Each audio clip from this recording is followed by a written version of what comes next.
Hello नमस्कार, मी पवार माधवी. आज मी अशी चटपटीत चटणी बनवणार आहे करवंदांची. ती तुम्हाला मी दाखवते.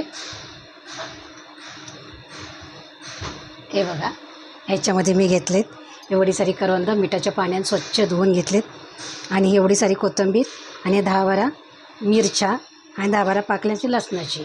आपल्याला एवढंच घ्यायचं आहे, खोबरं वगैरे काही टाकायचं नाही आहे. करवंदाची चटणी म्हटलं तर नुसती मिरची होती.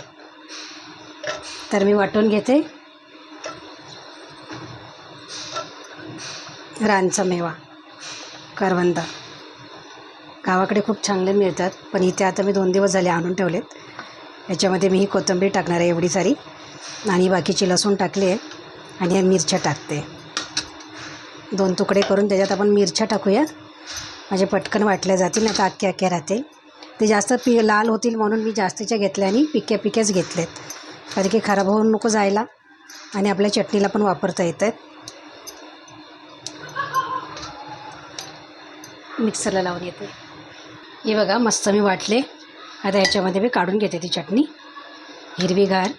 आम्ही गावाकडे ना लाल मसाला टाकायचो, पण आता इथे हिरवी मिरची वगैरे मिळते ना, मग काही फरक नाही पडत आहे. लाल नकोच करायला, आणि मी लाल मसाला नाही टाकला त्याच्यामध्ये, कारण मिरचीचीच बनवली आहे.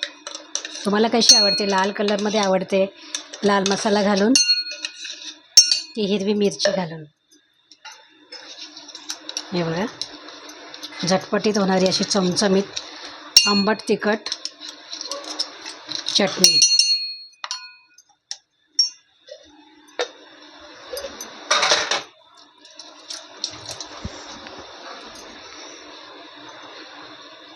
कशी वाटली माझी करवंदांची चटणीची रेसिपी नक्की मला सांगा, आणि तुम्ही पण अशी करता की नाही, आणि खायला या. छान आहे, आंबट गोड.